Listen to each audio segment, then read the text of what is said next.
Hello everybody, Manithral here, and welcome to the weekly update video for RS3. Now this week we have a Pures Mini Strike and the Retro Abyssal Whip, which is this week in RuneScape. So, there was a poll that went out a little while ago, and this was them asking, it wasn't on the game though, that's the only unfortunate part, but it was looking to see which kind of design we would like from the new style.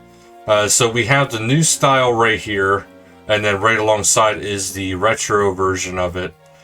So there is both varieties now in store for the remaster and the original. And there is warning, beware of aggressive mallards. So be on the lookout for aggressive waterfowl. So probably Mega Duck, I'm assuming, is back. So keep that in mind. There's a mini strike option for Pures, which we'll be going over the full list in the patch notes here in a little bit. Then we have the maintenance, which is going to be on March 28th, and it'll begin at 10 BST, which is 900 game time. This will last approximately 90 minutes. But it does say during this time, access to the website may also be affected. So keep that in mind. We have Prime Gaming of March, so you can receive 3 Umbral chests this time around from March 28th. So please note that this promotion is not available for Iron Man characters, so keep that in mind as you're going about it. And then starting March 28th and ending March 29th, we have Contagion. So Contagion is loose. Delve deep into the Blighted Lands and assist the Plague Doctors to uncover infested rewards. This could be something that's very interesting. And then on March 30th through April 3rd, you got the Smoldering versus Supernova. So keep an eye out for that as well. Now heading into the patch notes, we do have the skill pure combination. So this is what changed. The following options have been added to Nashroth in Lumbridge Courtyard. XP blocking. I want to block XP from specific skills. You could choose to prevent ever getting XP in skills of your choice. Note that at the request of HP Pures, Constitution XP from defeating enemies in combat cannot be blocked. So that's the only one that's kind of but the proof is, I want to prove I've never used an XP block / reset. This toggles a tooltip on the combat level icon where you inspect a player, indicating whether the XP has been blocked on your account or you have used a minor reset. A minor reset to accommodate peers who have ruined an account by overleveling a skill. Nashroth can now reset your XP in a skill of your choice to its minimum, provided the chosen skill doesn't exceed the level 10 or level 15 if Constitution. Unlike Nashroth's 2 major resets, specifically intended to reset defense pures like Constitution pures and prayer pures when Evolution and Combat released, this minor reset doesn't reset quests, etc. That require the chosen skill. So you can have stuff go, complete all your quests, and then get a reset and go from there. Nashroth's resets, major and minor, now available on a 6-month cooldown instead of once per account. The player must still return in 7 days to activate any reset after requesting it, and activation requires a bank pin. The limit of 1 major reset per account has been removed, as mentioned before. This is to help players who are over leveled for Nashroth's new minor reset and have already used either Nashroth's 2 major resets to recover their accounts and utilize these changes. To prevent exploits for major resets being used repeatedly, Nashroth will cease to provide major resets in less than 6 months on Monday, 18 September 2023. While the limit of the 1 major reset per account has been lifted, Nashroth's 2 major resets were intended for for 2 very different types of pures, so cannot be combined. If you intend to make use of one of Nashroth's major resets before they are removed, be sure to activate the major reset before activating the minor reset. since resets share a 6-month cooldown, and they share that, and major resets will be removed in less than 6 months. If Nastroth is waiting 6 months after a minor reset, you won't be able to use a major reset before they are removed. So Nastroth requires you to wait 7 days after requesting a reset to come back and activate it. So if you requested a minor reset and prefer to use a major reset, there's time to change your mind if you haven't returned in a week to activate the minor reset. Also note that Nastroth's major resets were intended to specifically reset 2 types of peers at the dawn of evolution and combat and have not been maintained. So until their removal, you use major resets at your own risk. Keepsake box checks now occur before Nastroth's skill reset warnings, so that if a skill reset fails due to having a keepsake item, the reset does not prematurely go on a 7-day cooldown.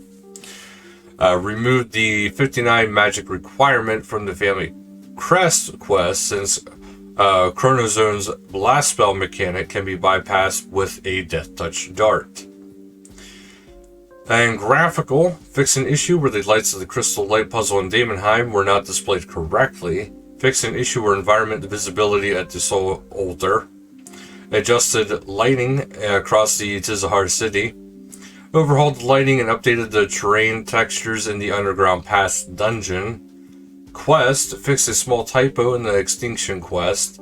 Fix an issue where Drastia sometimes wouldn't appear in the Falor Castle library after speaking to Ceridome during Twilight of the Gods quest.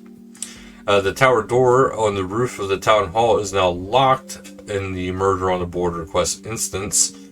The coffer unearthed during the Murder of the Border quest is now similarly sized in its active and inactive states. I remember that.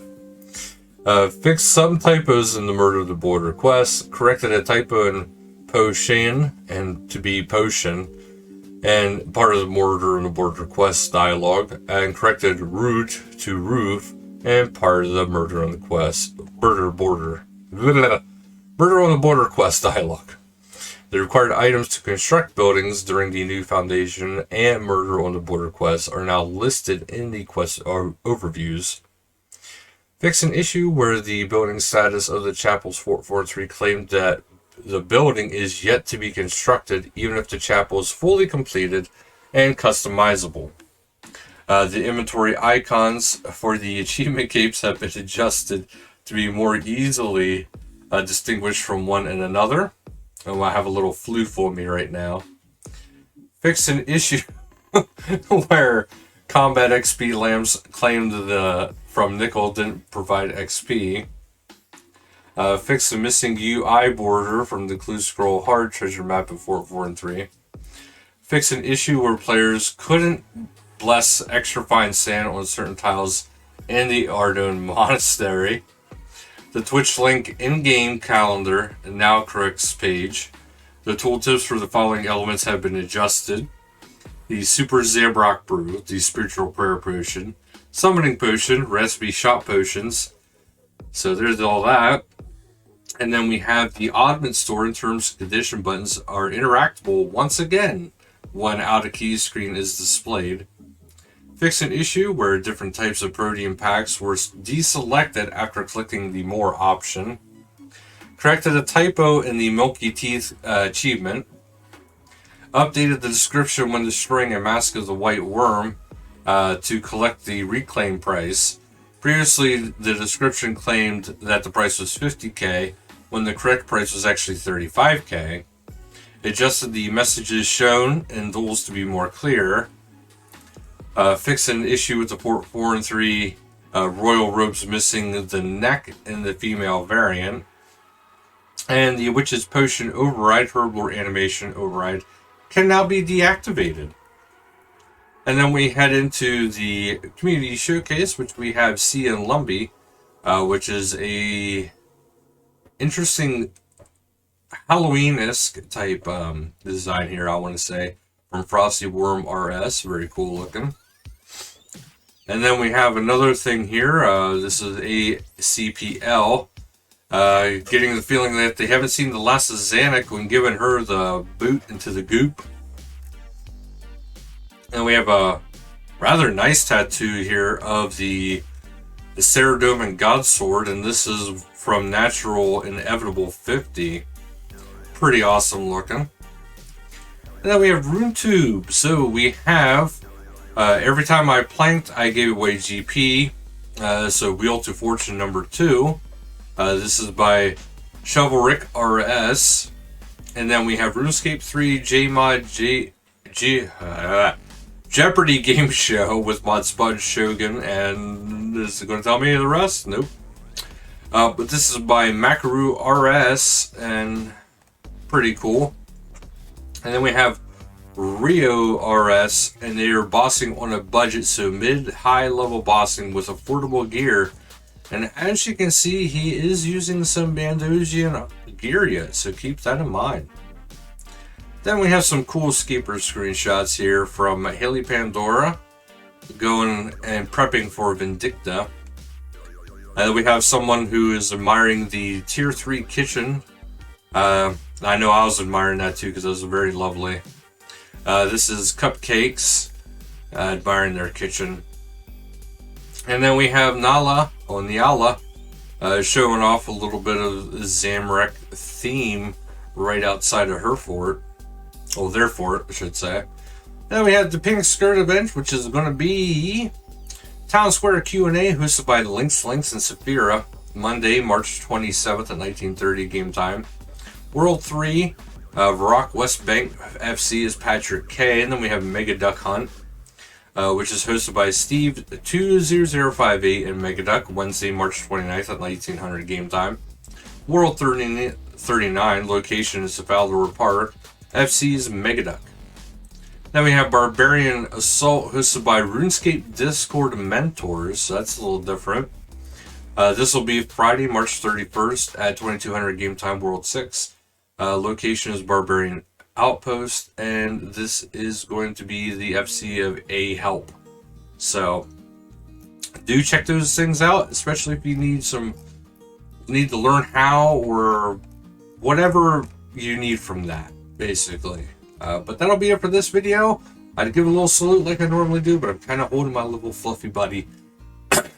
So until next time, later guys.